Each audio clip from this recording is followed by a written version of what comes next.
We're going to continue the lectures. Please switch off your mobile phone. So the next lecture will talk about breathing, and the speakers will tell us how what will help.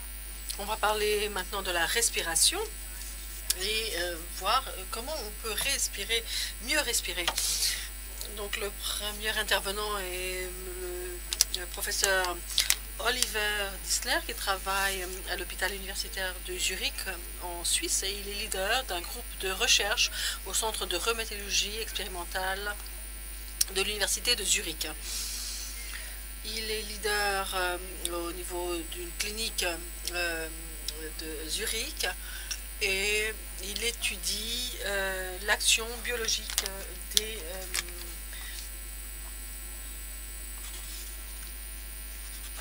Est-ce que vous m'entendez? Bonjour.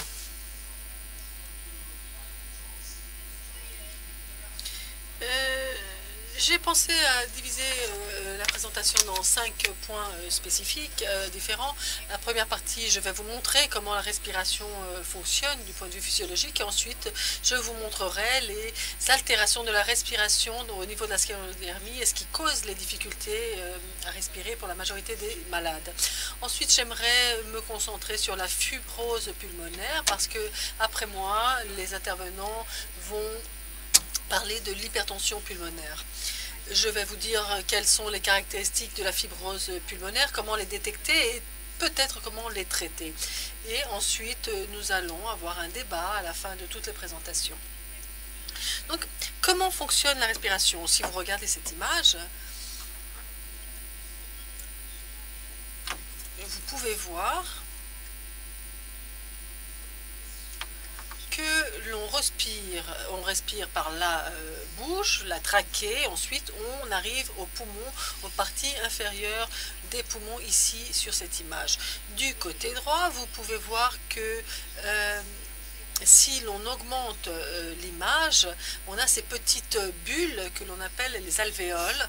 Ce sont ces petites bulles rouges où l'air arrive à l'unité la plus petite du poumon. Donc c'est les alvéoles, ce que vous pouvez voir en rouge du côté droit de l'image. Si vous pouviez me trouver un laser pour que je puisse vous montrer avec le laser sur les photos. Comme vous pouvez en rouge, on a les alvéoles, comme je le disais, et l'air que nous respirons nous arrive par le nez, par la trachée, à ces petites unités, donc alvéoles. Et c'est là que se passe l'échange gazeux avec le sang. L'air que l'on respire contient de l'oxygène, et l'oxygène arrive aux petits alvéoles et est transféré vers le courant sanguin. Ici, on peut le voir amplifié, donc agrandi. Ce côté un peu jauni avec des points colorés, c'est les alvéoles, l'unité la plus petite donc des poumons. Du côté droit de cette diapo, vous pouvez voir qu'il y a une membrane, une très petite membrane,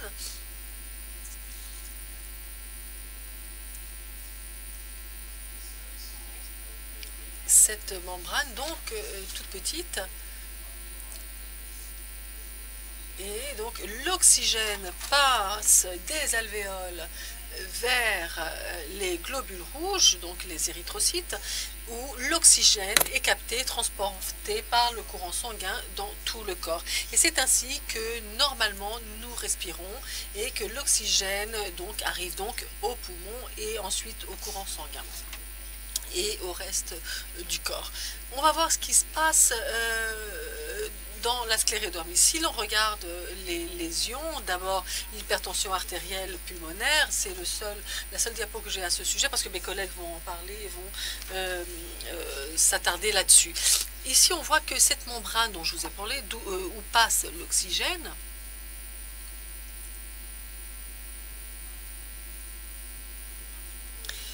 malheureusement, monsieur s'éloigne du micro et on n'entend pas ce qu'il dit dans la cabine.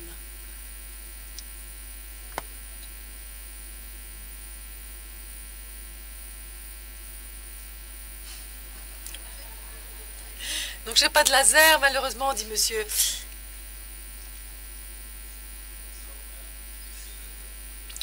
pouvez voir que le vaisseau sanguin a normalement une petite membrane et donc le vaisseau sanguin est beaucoup plus épais et donc l'oxygène doit parcourir une distance beaucoup plus longue depuis l'alvéole jusqu'au courant sanguin. C'est un transport passif et donc l'oxygène passe tout doucement. Ici, vous pouvez voir, on a ici le sang et l'air rentre par là et ensuite il doit passer par cette voie très très longue et il arrive enfin au courant sanguin. Mais la distance est assez longue et il y a moins d'oxygène qui arrive au courant sanguin et les globules rouges arrivent à capter moins d'oxygène pour transporter dans tout le corps. Et c'est pour cela que les maladies ayant une hypertension pulmonaire ont beaucoup de mal à respirer, parce que l'oxygène a un chemin très long à parcourir pour passer des alvéoles jusqu'au courant sanguin. On voit ici le vaisseau sanguin et les alvéoles. Et il y a un mécanisme semblable au niveau de la maladie interstitielle pulmonaire. On voit ici la petite membrane et l'oxygène a une très courte distance pour transposer. Mais il y a une matrice extracellulaire et des dépôts de cette matrice et il y a une fibrose, il y a beaucoup trop de tissus conjonctifs entre les alvéoles et les vaisseaux sanguins.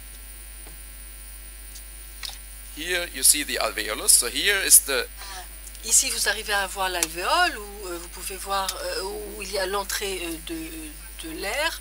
Ici, le vaisseau sanguin. Comme vous pouvez le voir, la distance est beaucoup plus longue parce que nous avons ici la matrice extracellulaire, le tissu conjonctif qui s'est déposé si l'on compare avec cette membrane, avec cette très petite membrane. Donc, la distance est plus longue, pas parce que le vaisseau est plus épais, mais parce qu'il y a beaucoup trop de tissus conjonctifs. Et donc, par conséquent, il y a moins d'oxygène qui arrive au courant sanguin et au corps. Et donc, c'est pour cela que vous sentez ce manque d'air. Et donc, c'est ce problème pathophysiologique que nous avons. Donc, pourquoi est-ce que nous faisons des examens au poumon? C'est ce que mes malades me demandent très souvent. Il y a toute une batterie d'examens au poumon, les examens annuels que l'on fait, et parfois mes malades sont malades, ils en ont marre de tous ces examens tous les ans, et tous les ans vous me dites que je suis stable. Nous, on se préoccupe, on s'inquiète parce que ça peut être dangereux. Parce que si l'on regarde, si on observe les causes de mort au niveau de la sclérodermie, les poumons sont la principale cause de décès. Et c'est pour ça qu'on s'inquiète, nous les médecins. Heureusement, tout le monde n'est pas affecté. Mais on veut savoir, du point de vue le plus précocement possible, quels sont les malades qui peuvent développer des problèmes respiratoires. Donc, ici, ce qui est souligné ici dans cette diapo, vous pouvez voir la fibrose pulmonaire qui est les problèmes respiratoires et qui provoque des décès au niveau de la sclérodermie. Donc, à quel point est-ce que la fibrose pulmonaire est fréquente? Heureusement, tout le monde n'est pas affecté. Cela dépend en grande partie de la façon dont on analyse la question. Si l'on fait une biopsie pulmonaire de tous les malades dans cette salle, on va s'attendre à un taux très élevé de 90 à 95%. Mais dans la plupart des cas, ce sont des altérations très moindre, très petite. Mais si l'on regarde donc le scanner, la tomographie axiale informatisée, ce que l'on peut voir ici, c'est que l'on a perdu certains des cas moins graves et on a détecté certains des plus graves. La moitié était identifiée. Donc, et après avoir fait les tests de fonction pulmonaire, on a détecté encore moins de cas. Ici, sur cette diapo, vous pouvez voir la dimension et le prognostic de la fibrose pulmonaire, qui est très hétérogène. Si vous avez certaines dimensions de fibrose pulmonaire, mais juste une petite partie de vous est affectée gravement, Certains d'entre vous vont avoir des altérations très petites, d'autres en auront plus, d'autres auront des altérations visibles, mais juste une petite proportion des malades va être gravement atteint par un manque d'air grave. Une caractéristique intéressante, c'est que ça commence toujours dans la partie inférieure des poumons, toujours. Il n'y a aucune exception. Si vous regardez, s'il y a des altérations en dehors de cette partie, ça peut être autre chose. Parce que 100%, c'est difficile en biologie et médecine, mais 90-95% des cas, la fibrose commence dans la partie inférieure des poumons. La fibrose pulmonaire est très souvent présente, mais elle est stable, et on arrive à le voir ici sur cette image. C'est la capacité vitale forcée, donc une mesure de la fonction pulmonaire. C'est l'un des résultats que nous obtenons à partir des examens à votre respiration. Chaque ligne verte représente un malade qui a été examiné au niveau d'un essai clinique. Et comme vous pouvez le voir, tout au long du temps, les lignes vertes sont assez stables. Mais il y en a quelques-uns, comme celui-ci, où il y a une diminution. Et c'est ce que nous, en tant que médecins, nous devons identifier. Nous devons identifier les malades d'une façon très précoce, de manière très précoce. Ces malades qui progressent. Vous voyez ici un scanner du côté gauche du même patient en 2011, qui est pratiquement normal, des altérations minimum qui peuvent être dues à la respiration, donc ça c'est l'aspect normal. Ici en 2011 en noir, donc le malade arrivait à respirer. Ici on a le cœur et l'autre poumon. Et voilà comment ces mêmes poumons se trouvent en 2016, très mal, en très mauvais état. Il y a beaucoup de parties qui ont de l'air, qui contiennent de l'air, et donc ce malade a une grande difficulté, a beaucoup de mal à respirer, et il y a des altérations structurelles également au niveau du poumon déjà. C'est ce que l'on veut éviter, c'est cela. On veut identifier des malades qui étaient qui se trouvaient dans une évolution rapide de la maladie au niveau des poumons. Et donc comment faisons-nous ces tests à la fonction pulmonaire? Ce sont des tests très très importants. Nous recommandons la réalisation annuelle de ce genre de test. C'est un peu compliqué parce que vous connaissez les procédures, il faut mettre ça dans la bouche et c'est difficile de fermer la bouche autour du dispositif, c'est vrai, mais c'est une façon importante d'identifier ces altérations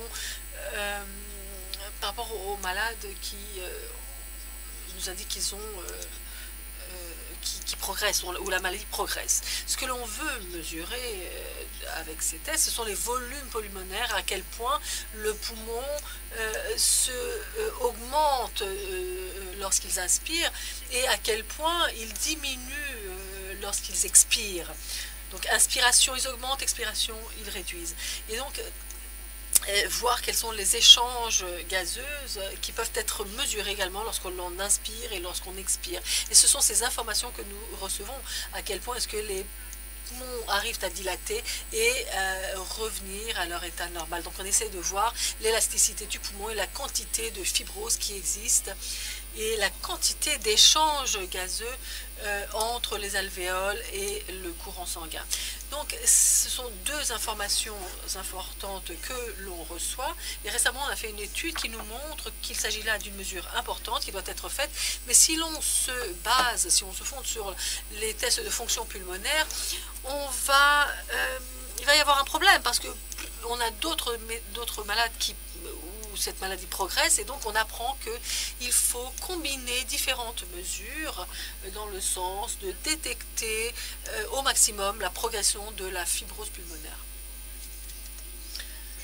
On ne sait pas encore quelles sont les mesures que l'on doit utiliser. On sait qu'on doit utiliser ce test de la fonction pulmonaire, de la fonction respiratoire, mais quoi d'autre? Une autre, c'est le scanner, la tomographie axiale informatisée. Si l'on fait ce genre d'examen tous les ans, ce serait fantastique, mais il y a également le problème de l'exposition à la radiation. Bon, c'est pas une grande exposition, mais si l'on fait cet examen tous les ans, cette radiation s'accumule. Et au long des années, des jeunes, cela peut devenir une situation problématique. Donc, on a développé un scanner à dose basse, à dose réduite. Donc, comme vous le savez, la tomographie fait des coupures des images pulmonaires avec des distances d'1 centimètre. Donc, si l'on diminue le nombre de coupures en se concentrant dans les parties inférieures du poumon, comme je vous le dis, parce que c'est là que l'on voit les altérations, et ensuite quelques coupures au-dessus, on arrive à réduire à 98% l'exposition à la radiation. Et même comme ça, on arrive à avoir des informations raisonnables. Donc c'est une des choses que l'on peut faire. On peut également faire des échographies et d'autres mesures qui sont importantes pour pouvoir avoir une image globale des poumons. La dernière partie, c'est le traitement, et là, on a un problème. Je ne sais pas ce qu'on vous a dit dans les séances précédentes. On vous a dit certainement que l'on fait beaucoup de progrès au niveau du traitement, des manifestations, des implications rénales, du reflux. On arrive à les traiter beaucoup mieux.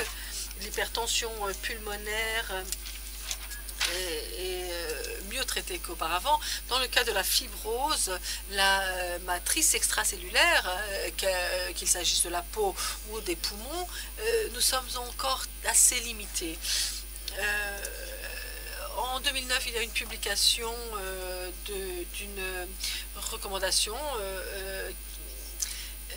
La cyclophosphamide qui doit être administrée, mais nous on considère qu'il y a beaucoup trop d'effets secondaires. Donc on veut avoir plus de données sur ce médicament. Il y a une nouvelle étude qui va être publiée sur la greffe de cellules staminales au niveau des poumons, mais il peut y avoir une mortalité associée au traitement assez élevée quand même. Mes deux dernières diapos, je veux vous transmettre de l'espoir avec ces diapos, parce que ce mois-ci débutent des essais cliniques pour tester des médicaments développés spécifiquement pour combattre la fibrose. Et cela n'a jamais eu lieu auparavant. Avant, on avait des immunosuppresseurs et on attendait qu'en diminuant le fonctionnement du système immunitaire, on attaque également la fibrose. Mais maintenant, nous avons des médicaments conçus spécifiquement pour la fibrose. Et il y en a plusieurs. Ici, juste pour vous montrer qu'il y a un médicament qui se trouve ici, qui attaque certaines des voies importantes pour la fibrose. C'est-à-dire, il attaque les méchants de la pathologie de la fibrose. Il essaie de les combattre pour empêcher la progression de la fibrose. On va voir si c'est le cas ou non, je l'espère. Cette étude ici utilise, et je mentionne cette étude parce qu'elle est conçue spécifiquement pour la fibrose. C'est un essai de grande dimension avec l'implication de plusieurs pays européens, notamment le Portugal également. Et il y a des endroits au Portugal où ils sont en train de recruter pour cet essai. Il y a d'autres essais également qui sont liés à d'autres aspects et c'est très important également. Donc, il y a de l'espoir dans des nouveaux temps thérapeutiques directionnés. Donc je vous ai montré comment fonctionne la respiration. On inspire, l'oxygène arrive aux alvéoles et passe dans le courant sanguin. Je vous ai montré que dans la sclérose systémique, il y a un mauvais échange gazeux, parce qu'il y a des altérations vasculaires ou fibroses qui empêchent l'oxygène de passer d'un point à l'autre. Je vous ai montré les caractéristiques de la fibrose pulmonaire. Il y a différents malades qui progressent et on veut les identifier. Le traitement de la fibrose pulmonaire est encore compliqué, mais il y a de l'espoir malgré tout. On aura certainement plus de succès avec les nouveaux médicaments que par le passé. C'est ma dernière diapo, l'équipe de Zurich qui traite les malades de sclérodermie. J'aimerais leur remercier parce qu'ils passent beaucoup de leur temps avec nos malades, avec un grand enthousiasme, et sans eux, rien ne serait possible. Merci beaucoup pour votre attention. Well, thank you very much. Merci.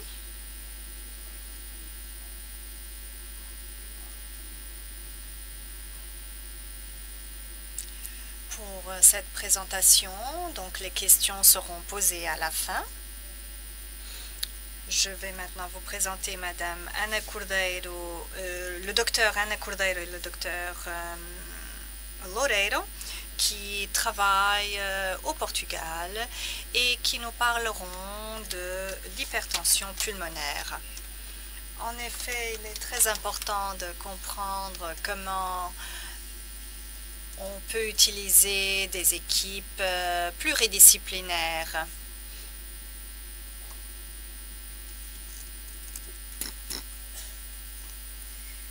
Good morning, welcome to Lisbon. Bonjour à tous, soyez les bienvenus à Lisbonne.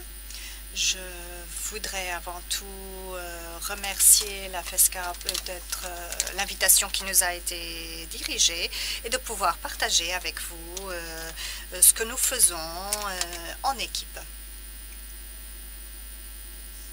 Comme vous le savez, les maladies rhumatoïdes et rhumatismales, telles que la sclérodermie, peuvent toucher beaucoup d'organes et peuvent même mener à la mort. La question est donc, quelles sont les plaintes des patients? La fatigue, difficulté à respirer, la toux, les palpitations et l'œdème. Mais ceci peut être lié à d'autres manifestations de la maladie. Donc il faut bien comprendre d'où viennent ces symptômes et comment ils sont provoqués. Ils peuvent advenir d'une anémie, ils peuvent être liés à l'âge, ils peuvent également être liés aux muscles qui sont faibles, à une mauvaise nutrition due à une infection. Et donc, il faut savoir quelles sont les causes qui sont liées à la maladie pulmonaire interstitielle. Et nous savons donc que le cœur et les poumons sont très près l'un de l'autre et ont une interaction. Donc une maladie d'un organe peut toucher également un autre. En parlant du cœur et des poumons, il faut comprendre que les manifestations peuvent ne pas être directement liées à la maladie. Nous pouvons avoir une maladie des poumons telle qu'une infection, une pneumonie avec un collapsus du poumon ou avoir une masse, mais on peut avoir également des maladies interstitielles et du cœur, ainsi que des problèmes vasculaires qui peuvent mener à des embolies. Le cœur est donc un muscle qui est très fort. Et le sang veineux entre par cette partie-là, par le ventricule droit et à travers l'artère pulmonaire. Il sort dans les poumons et il revient avec l'oxygène vers la partie gauche et il est pompé par le biais de l'aorte.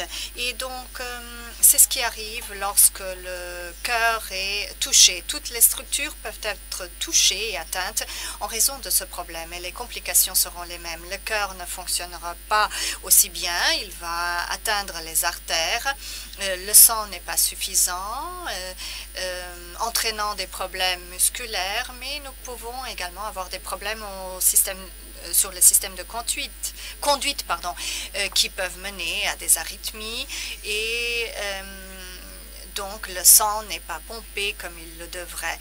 Et il peut également avoir une fibrose qui peut indiquer qu'il y a des problèmes au niveau de la contraction et La partie qui se trouve autour du cœur peut également être atteinte. On peut avoir une accumulation de fluide qui peut mener à d'autres problèmes.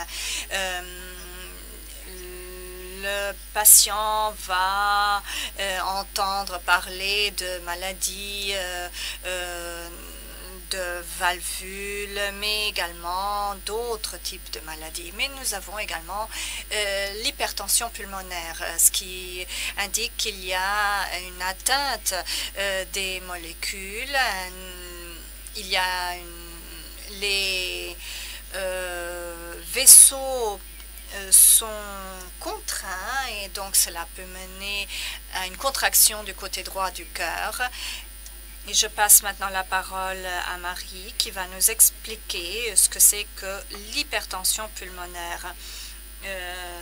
D'abord, je vais essayer de vous décrire ce qui arrive lorsqu'il y a une hypertension pulmonaire et vous expliquer comment y faire face et pourquoi est-ce que ceci est important pour les malades de la sclérodermie. Pour les médecins qui se trouvent dans cette salle, il faut rappeler que nous parlons de patients. Il faut utiliser un langage simple qu'ils puissent comprendre. Et pourquoi parle-t-on de l'hypertension pulmonaire ou de HP? Parce que cela peut porter préjudice à la qualité de vie des malades atteints de sclérodermie. C'est pourquoi nous analysons ceci en détail, parce que l'hypertension pulmonaire va diminuer la qualité de vie, mais elle peut également toucher la durée de vie des patients qui sont atteints de sclérodermie. Je veux donc vous donner des outils pour que vous puissiez reconnaître d'une façon préalable la maladie et les symptômes et vous expliquer comment agir en collaboration avec votre médecin pour que vous puissiez être attentif à un diagnostic préalable. Nous savons que lorsqu'elle se manifeste, l'hypertension pulmonaire va atteindre la zone où il y a l'échange gazeux de nos poumons, ce qui fait en sorte que nos poumons deviennent plus petits. Au lieu d'avoir l'espace qu'ils devraient avoir, cet espace va se réduire et le poumon sera donc plus fragile. Et il n'y a pas le passage de flux qui permettent l'échange gazeux au niveau du poumon. Donc du côté gauche, vous voyez un poumon qui est normal. C'est comme une espèce de sapin de Noël, très lumineux. Et du côté droit, nous avons un poumon atteint d'hypertension pulmonaire, déjà dans une phase assez grave. Nous avons les vaisseaux où l'échange gazeux a lieu, qui ensuite peut mener aux symptômes. Les symptômes essentiels liés à l'hypertension pulmonaire sont la fatigue extrême et qui n'arrive pas à être expliquée parce que ces patients, ces malades, l'oxygène de ces patients n'est pas suffisant et c'est pourquoi il y a cette fatigue généralisée. Surtout lorsqu'il faut faire les tâches quotidiennes et normales. Par exemple, lorsqu'on essaie de pratiquer un sport, lorsqu'on monte les escaliers, le malade sent qu'il a beaucoup de difficultés à respirer. Et à un niveau préalable, les malades se plaignent qu'ils n'arrivent pas à courir pour prendre le bus, à monter les escaliers, à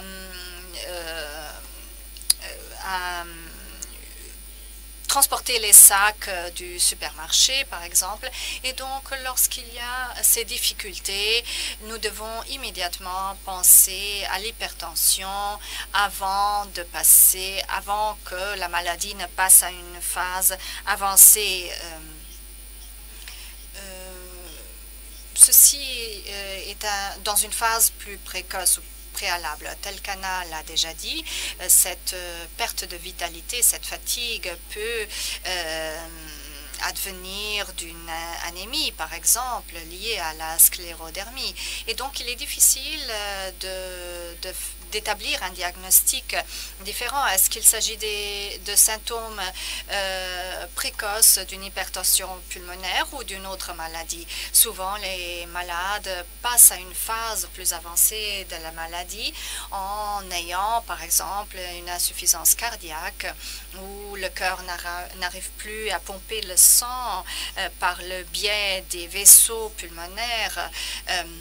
Et donc, il y a donc les membres du corps, tels que les mains ou les pieds, peuvent gonfler, mais il s'agit déjà de symptômes d'une phase plus avancée de la maladie. Lorsque les malades voient qu'ils ont des problèmes au niveau du cœur, ils ont également des problèmes au niveau de l'appareil digestif et des autres membres parce que le sang n'est pas pompé convenablement et efficacement. Et donc, on a la manifestation de ces symptômes.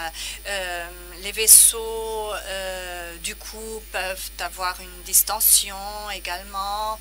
Et donc, il faut déceler ces problèmes parce qu'ils vont mener à une difficulté au niveau de la vie quotidienne.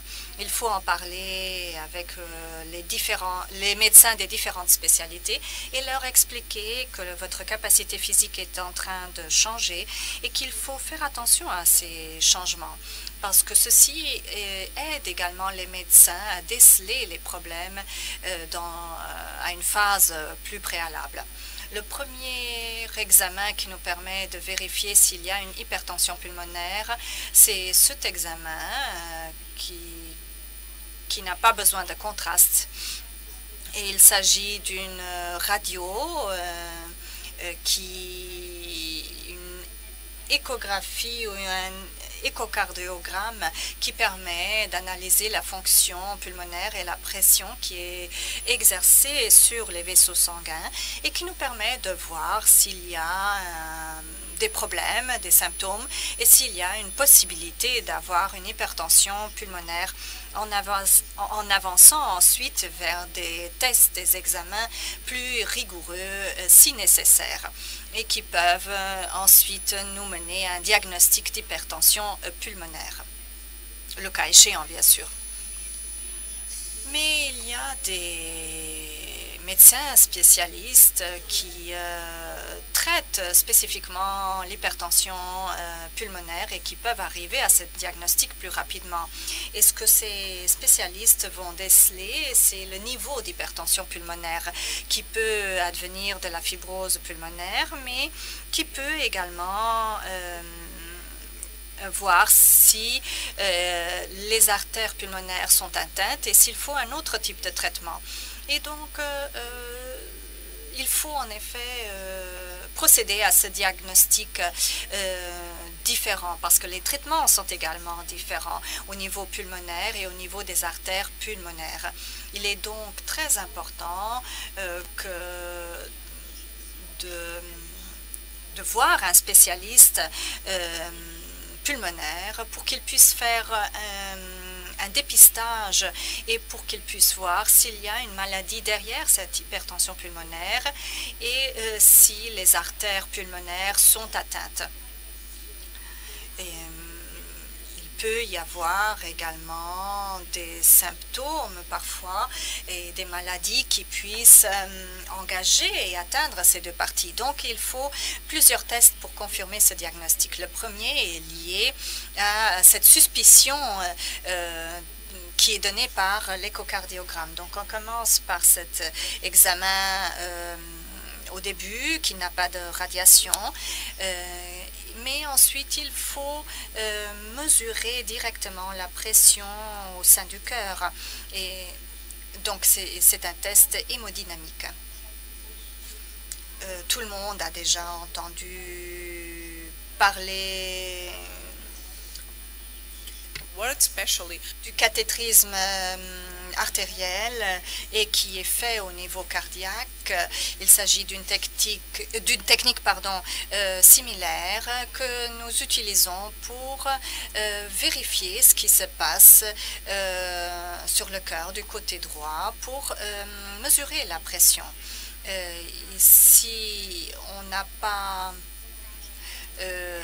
de contraste, comme cela arrive pour le cathétrisme cardiaque,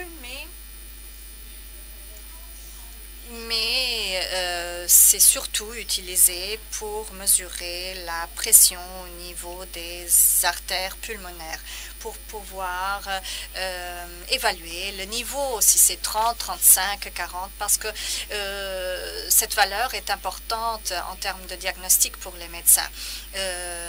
Ceci ne peut être fait que par ces méthodes plus invasives. Il y a d'autres tests pour essayer de voir quel est le cadre de l'hypertension pulmonaire. Par exemple, un test qui est fait par une randonnée de 6 minutes, un scanner pour voir s'il y a une fibrose pulmonaire ou d'autres problèmes. Le cathétérisme est en effet invasif, mais normalement, il n'y a pas de problème s'il est bien fait. Il ne faut rien craindre par rapport à ce test, mais il faut qu'il soit fait dans des centres spécialisés. C'est la seule manière de faire ce que l'on fait.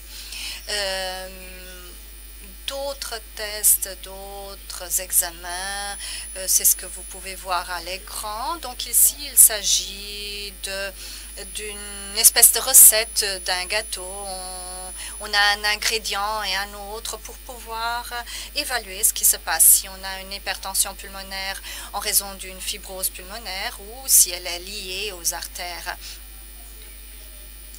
Et donc, pour ce faire, il faut coller les différentes pièces du puzzle pour comprendre quel est le traitement pour le malade, parce que le traitement sera différent si on a une fibrose pulmonaire ou si nous avons une hypertension pulmonaire liée aux artères. Comme je vous l'ai déjà dit auparavant, nous avons différents traitements disponibles. Et nous avons réussi à améliorer la qualité de vie des patients d'une manière extraordinaire. La qualité de vie et la durée de vie des malades, surtout des malades qui ont une sclérodermie et qui ont également une hypertension pulmonaire, avaient la vie très difficile. Mais ils ont maintenant beaucoup de médicaments disponibles qui peuvent être inhalés, qui peuvent être avalés. Et en bonne vérité, ces médicaments peuvent en effet améliorer exponentiellement votre qualité de vie, beaucoup plus qu'il y a 10 ans. Ces médicaments ont des combinaisons qui n'étaient pas utilisées auparavant. Et il y a plusieurs prises au long de la journée, mais il faut adapter le traitement aux patients et au cas spécifique de chaque patient. Donc, il y a des médicaments qui peuvent changer votre vie. Et donc, il est très important de travailler en équipe. Les médecins dépendent des malades pour qu'ils puissent comprendre si quelque chose a changé. Il faut que les malades sachent quelles sont les modifications de leur corps, s'ils se sentent différents. Par exemple, lorsqu'ils disent auparavant j'arrivais à monter plusieurs étages d'escalier, aujourd'hui je n'arrive plus à le faire. Est-ce que il y a quelque chose qu'auparavant j'arrivais à faire et maintenant je n'arrive plus à le faire parce que j'ai mal, et donc il faut être attentif à ces symptômes. Il faut faire une auto-analyse pour que vous puissiez vous apercevoir de ces signes, de ces symptômes précoces, pour que vous puissiez en parler à votre médecin et pour qu'ensuite il puisse vous dire s'il faut faire d'autres tests. Et étant donné que l'hypertension pulmonaire progresse rapidement, il est important que les patients de sclérodermie puissent faire un échocardiogramme pour voir s'il y a de l'hypertension pulmonaire.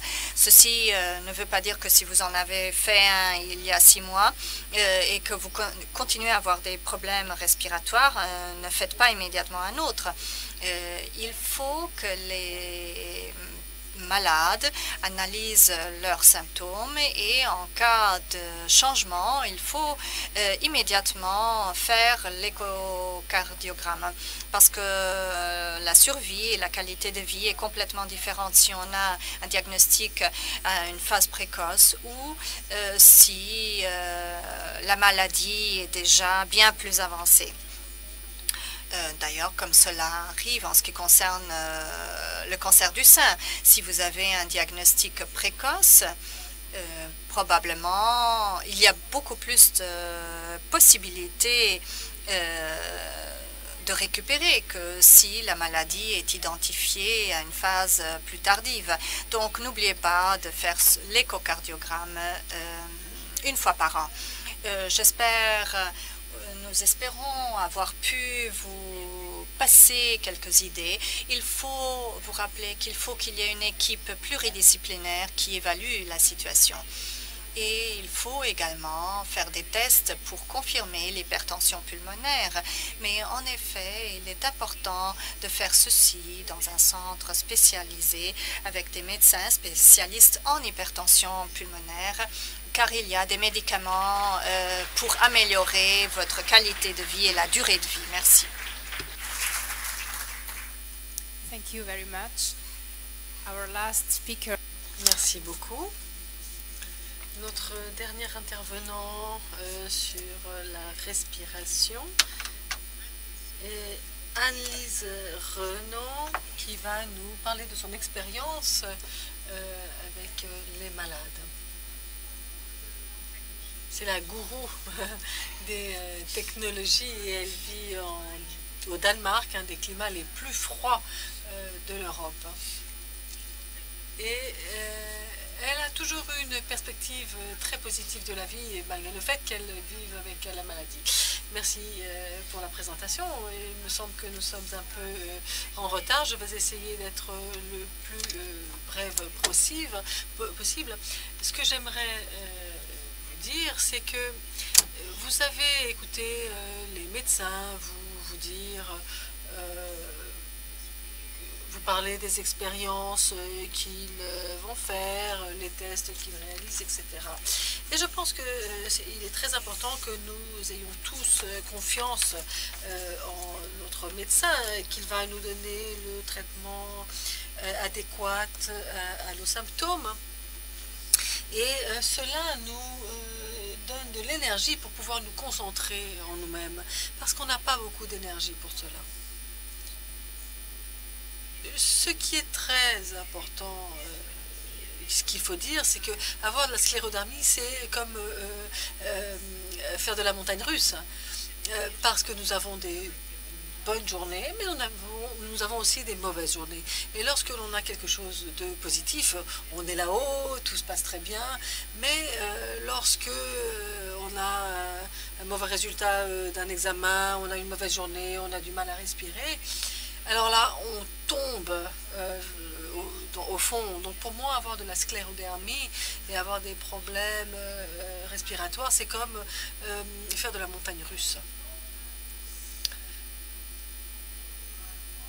Donc nous tous, nous avons tous en tête la question, mais qu'est-ce qui va se passer? Qu'est-ce qui va se passer à l'avenir? lorsque l'on aura un nouveau diagnostic, un nouveau test, un nouvel examen, qui présente un résultat un peu moins bon que celui de la dernière fois. Mais qu'est-ce qui va se passer? Moi, je travaille à plein temps. Est-ce que je pourrais continuer à travailler? Mon avenir, mes rêves. Nous avons tous des rêves de choses que nous souhaitons. Et nos amis, notre famille, est-ce que je vais arriver à mener à bien, à atteindre mes rêves? Il faut faire face à nos défis quotidiens et le niveau d'énergie est très bas, est au plus bas. Parce que nous dépensons beaucoup d'énergie pour respirer tout au long de la journée. Donc le mot-clé pour moi, c'est essayer de trouver une façon de faire en sorte que mon énergie soit un peu plus longue, que j'en ai un peu plus longtemps et trouver le genre de changement que je peux faire dans ma vie pour que ma vie soit plus facile. Donc le niveau d'énergie, nous le savons, il n'est pas le même que celui des personnes que l'on appelle normales. Il faut planifier tout ce que l'on fait au préalable. J'ai vu quelques aspects utiles pour moi et qui peuvent être possibles pour moi. Les choses que l'on utilise le plus peuvent être près de nous pour ne pas dépenser d'énergie à aller chercher ces choses-là. Il faut être organisé et c'est quelque chose qu'il faut que j'organise personnellement parce que je suis assez peu organisée. Mais il faut s'asseoir à chaque fois qu'on le peut. Il faut qu'on ait un banc un peu plus élevé dans la cuisine lorsque l'on lave la vaisselle, lorsqu'on fait la vaisselle ou lorsqu'on prend notre douche, avoir un banc pour s'asseoir, avoir des chaises un peu partout, aux toilettes par exemple, dans la salle de bain, parce que prendre un bain, on peut perdre le souffle. Hein. Ce qu'on utilise pour faire le ménage, il faut que ce soit léger parce que les objets lourds nous retirent de l'énergie. Et j'ai un bon plan, une de mes amies il y a quelques années, à chaque fois que je suis occupée à faire des choses, je me perds dans le temps. J'oublie le temps et donc mon énergie disparaît complètement. Donc je pense qu'il était important d'utiliser, vous savez, les petits temporisateurs qu'on a dans la cuisine. L'exercice, c'est quelque chose dont je ne veux pas parler, mais c'est important. C'est important que l'on fasse de l'exercice. Parfois, il nous faut quelque chose qui nous motive. Et ça peut être un dinosaure qui nous court derrière jusqu'au gymnase. Mais l'exercice, ce n'est pas de l'exercice. Parce que, avec notre respiration, c'est difficile. Il faut que vous voyez, que vous considériez des choses qui sont adéquates à votre situation. L'eau chaude dans les piscines, c'est bien. Acheter un vélo électrique, par exemple, j'en ai acheté un et depuis que je l'ai acheté, je suis top quand je monte des collines.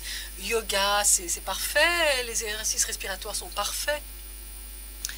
Et à midi, dans la salle 3A, vous pouvez essayer ces exercices respiratoires. Aller faire un tour, descendre des escaliers. Et il a fallu voyager pour arriver à Lisbonne. Donc il est important de planifier notre voyage au préalable et que notre bagage ne soit pas trop lourd. Il faut avoir nos médicaments dans notre sac à main et si l'on a besoin d'oxygène, il faut contacter la compagnie aérienne pour qu'ils puissent nous aider. Il y en a qui utilisent des chaises roulantes. On a besoin d'être identifié avec une carte qui explique la maladie, de préférence en anglais. Si on ne sait pas parler anglais, et il faut avoir du soutien. Beaucoup d'entre nous n'arrivent pas à voyager, à sortir, donc c'est peut-être une bonne idée de trouver de l'aide dans des groupes online, des groupes en ligne, et trouver du conseil pour savoir comment faire face à cette situation, se libérer de l'anxiété également, parce que nous nous sentons un peu anxieux et lorsqu'on n'arrive pas à respirer et nerveux. Donc il faut essayer de comprendre quels sont les bénéfices disponibles dans notre pays. Donc il faut contacter l'association locale. Une chose très importante que vous devez savoir, c'est que nous ne sommes pas seuls. C'est une maladie solitaire, en effet, mais il faut toujours trouver le soutien possible. C'est difficile lorsqu'on n'arrive pas à respirer comme normalement. Il faut essayer de garder une attitude positive. L'attitude, c'est quelque chose que l'on arrive à contrôler. Ne vous concentrez pas sur ce que vous n'arrivez pas à faire, par exemple monter 4 étages par les escaliers, parce que c'est pas possible. Concentrez-vous sur ce que vous arrivez à faire. Prendre l'ascenseur, parce que c'est vous qui commandez la maladie. On a confiance dans nos médecins qui vont nous donner les médicaments qu'il faut, mais c'est nous qui sommes aux commandes. Il faut utiliser les petites choses que l'on arrive à faire et être satisfait avec cela, et ne pas nous inquiéter avec les petites choses qui nous embêtent, parce qu'on peut rien faire, on peut rien y faire. Qu'est-ce qu'on peut changer? Qu'est-ce qu'on peut attendre pour l'avenir? Donc j'étais assez anxieuse de venir à Lisbonne. Je sais que je vais être à bout, je vais être très très fatiguée quand je rentrerai, mais nous avons vu comment on peut s'adapter à continuer à faire ce que l'on apprécie, ce que l'on aime faire. Souvenez-vous, il n'y a aucun problème. S'il y a des mauvais jours, bah, tant pis. Moi j'appelle ces mauvaises journées les journées du Netflixé. C'est les journées où je vais chercher un film sur le réseau Netflix et où je m'assois sur mon canapé, et voilà. J'ai pris assez longtemps à comprendre cela, 5-6 ans, mais il faut demander de l'aide, et il faut également savoir dire non. Ne pas aller à une fête, à un anniversaire parce qu'on est fatigué. Et ben, il faut le faire. Il faut vivre son rêve. Il faut comprendre ce qui nous rend heureux. C'est vrai que c'est difficile. On a du mal à respirer comme on veut, mais la vie est là, il faut qu'on en profite, parce que il est très important de trouver ce qui nous rend heureux et continuer à faire ce que l'on peut faire, les choses que l'on peut faire, comme voyager, s'amuser entre amis, etc. Passer le temps avec nos neveux. Je peux aller au cinéma avec lui, et ça marche bien. Vivez votre rêve de la façon la plus adéquate à votre cas. Le rêve que j'ai depuis 20 ans, même avant d'avoir connaissance du diagnostic, c'est de faire le chemin Inca jusqu'à Machu Picchu. Je n'arrive peut-être pas à le faire de la même façon que mes amis marchaient jusque là-haut, mais d'une façon ou d'une autre, je suis sûre que je vais être assise exactement à cet endroit à regarder Machu Picchu. C'est une question d'attitude, garder la positivité, respirer. Merci.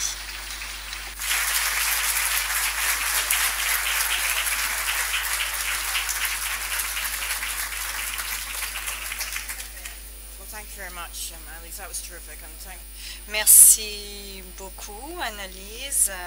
Merci pour ce témoignage. Nous avons commencé avec 10 minutes de retard.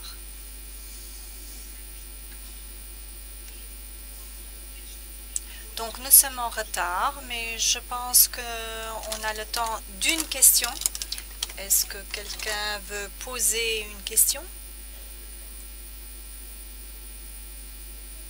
Thank you.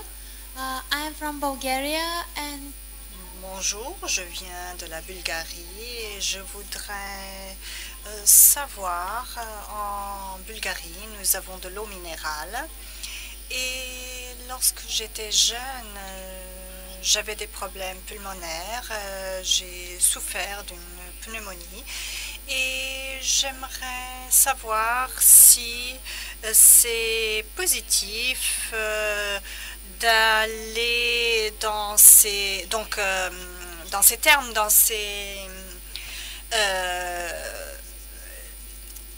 en utilisant ces eaux thermales et en bénéficiant des eaux thermales. C'est un peu difficile pour moi de répondre parce que je ne connais pas les eaux minérales de la Bulgarie, mais il y en a qui sont très utiles en termes de rhumatisme. Celles qui ont plus de sulfure sont positives parce qu'elles adviennent de sources chaudes. Elles peuvent être bonnes pour vous détendre, donc je ne sais pas très bien de quoi vous parlez. Donc celles qui sont liées à donc pouvoir nager, faire ce genre de traitement. Oui, en effet, ce genre de traitement aide beaucoup les personnes lorsque ces personnes sont dans ces stations thermales, elles arrivent à se détendre, elles sont loin des problèmes professionnels et cela aide beaucoup. D'autre part, l'eau a également des propriétés surtout en ce qui concerne les problèmes d'articulation. Ces eaux chaudes qui ont de sulfure sont très bonnes. Elles peuvent aider à vous détendre et cela est positif. Et en ce qui concerne la partie respiratoire, je n'en suis pas sûre, mais en ce qui concerne le reste, oui, c'est bon. Nous allons donc clore cette session et je remercie toutes les présentations et la présence de tout le monde. Merci.